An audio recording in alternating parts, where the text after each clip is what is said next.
Moksa yang sebenarnya bertujuan untuk mensucikan jasad kasar dan jasad halus. Tapi orang itu banyak yang bangga di saat bertapa yang kelantur-lantur, lalu hilang jasadnya, itulah dianggap moksa.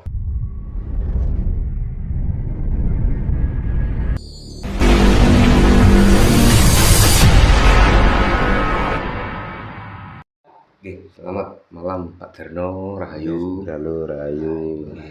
Pak, ini saya sedikit ingin minta penjelasan terkait ajaran sufi Pak Darno. Soalnya kan sering kita ini menjumpai ketika ada acara orang-orang sufi itu kan identik dengan tarian Pak. Yang mana tariannya itu orang muter-muter sampai berkali-kali sampai itu kayak orang bingung gini Pak. Serupan. Ya saya itu punya, terus dalam benak saya itu ada semacam anggapan lalu. Berarti ini ada kekuatan magic, orang kok kayak gitu, kok nggak apa-apa kan gitu Pak. Nah, sebetulnya pemahaman dari ajaran sufi sendiri itu seperti apa sih Pak Darno? Ini selamat malam, selamat berjumpa kembali. Tetap kami doakan untuk saudara-saudara kita pemirsa selalu diberikan kesehatan, karunia, diberkahi keluarganya tentram, damai, sejahtera, dan diberikan rezeki yang lancar. Dan salam Rahayu, Rahayu, Rahayu Sagung Dumadi. Rahayu.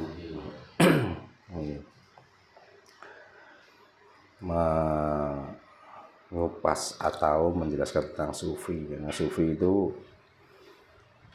kalau kita tidak paham itu seolah itu ajaran dari agama Islam.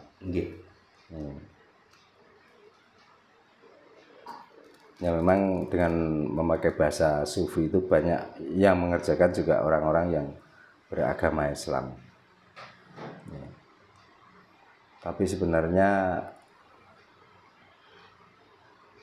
ajaran sufi di Jawa pun juga ada namanya mukso. Karena antara mukso dan sufi adalah mensucikan diri dari apa?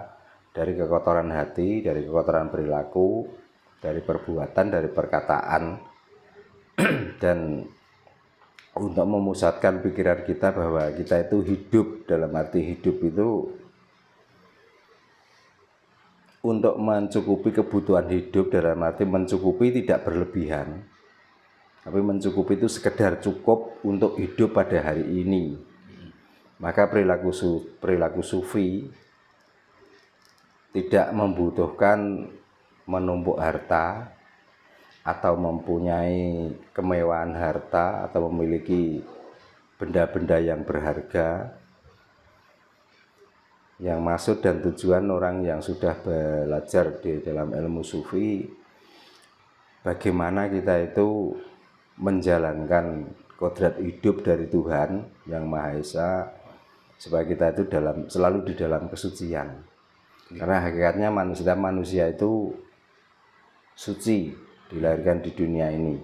Nah, yang membuat manusia kotor itu ternyata perjalanan hidup di dunia.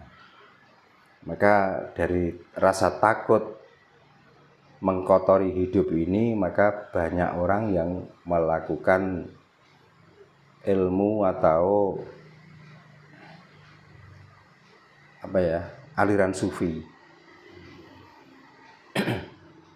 Lalu yang kedua, apakah sufi itu harus ada tari-tarian dan yang lain sebagainya? Karena kebanyakan orang yang melakukan ajaran sufi kadang-kadang mengadakan tari-tarian yang memutar-mutar, ya, sehingga setelah memutar-mutar nanti seperti ada kekuatan magic dan lain sebagainya.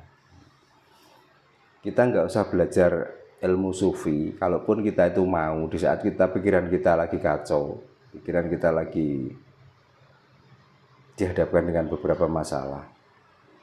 Kalau kita itu mau mutar-mutar sampai saraf otak kita nggak bisa menahan dari gerakan putaran yang kita kerjakan,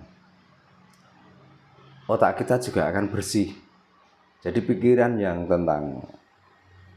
tadinya punya hutang, yang tadinya ada masalah, dengan memutar itu semua pemikiran, semua angan-angan tentang hutang, tentang masalah itu juga akan hilang. Kosong ya Pak. Kosong.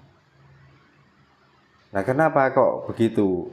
Karena otak adalah memori. Kalau otak itu sudah diputar, maka putaran di dalam otak juga memori, di dalam otak juga memori putaran itu tadi.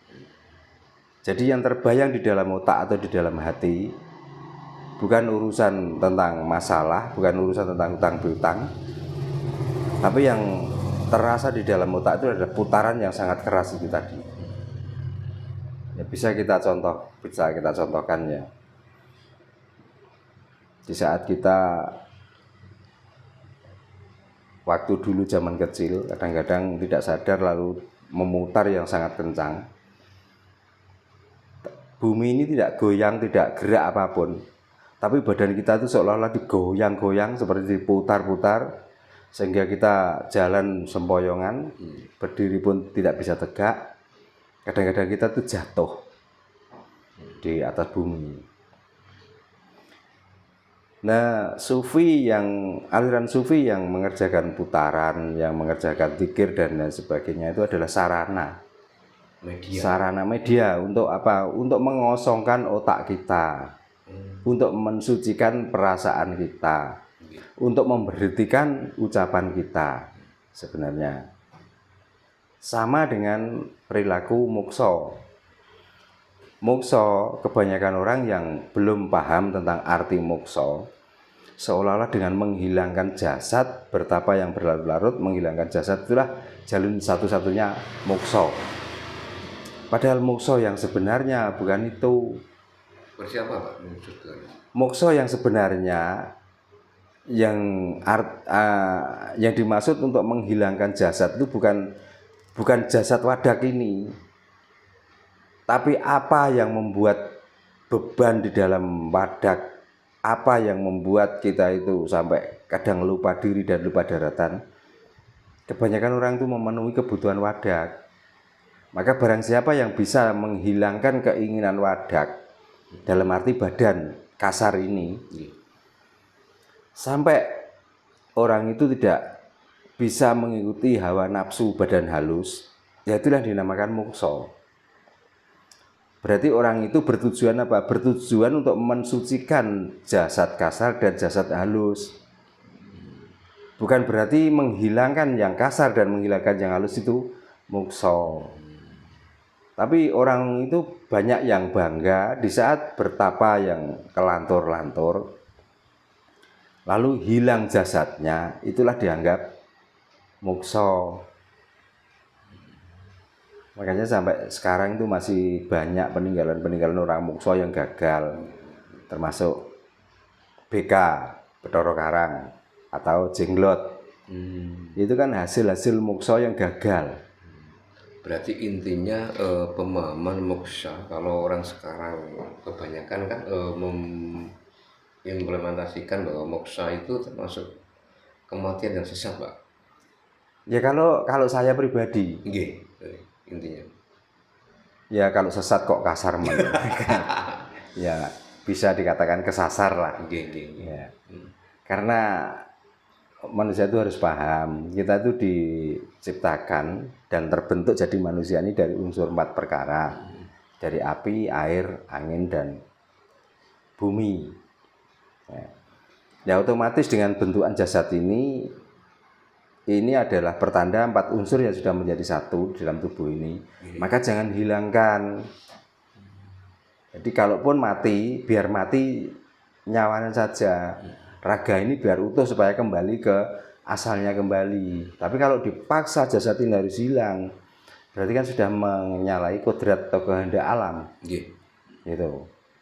Nah, apakah dengan menghilangkan jasad itu terlalu kita itu masuk ke dalam kesucian hidup atau kesucian mati? Ya enggak.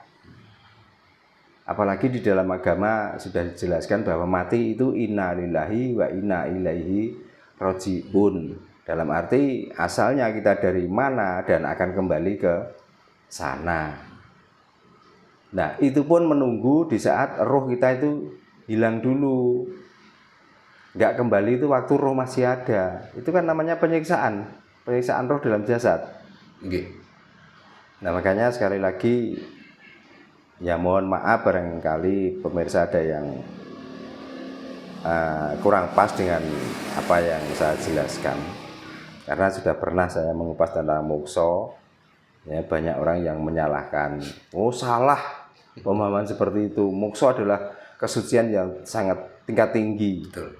Ya, kesucian tingkat tinggi itu dengan memakai metode apa? Memakai contoh apa kok bisa suci? Wong kita paksa. Hidup ini yang sebenarnya butuh makan, butuh minum, akhirnya nggak dikasih makan, nggak dikasih minum. Akhirnya sampai jasad itu mengkeret. Nah setelah mengkeret, otomatis kan kasihan pada roh yang ada dalam jasad itu. Akhirnya. Nah makanya saya bukannya menyalahkan ya, mungkin karena belum sampai ke situ paham-pahamnya. Memang karena apa tahu? Karena banyak sebenarnya di buku-buku peninggalan leluhur kita yang menjelaskan tentang mokso, tentang sufi dan yang lain sebagainya. Tapi kebanyakan orang pelaku spirit mokso, spirit sufi itu belum paham sudah mengerjakan. Nggih. Gitu loh.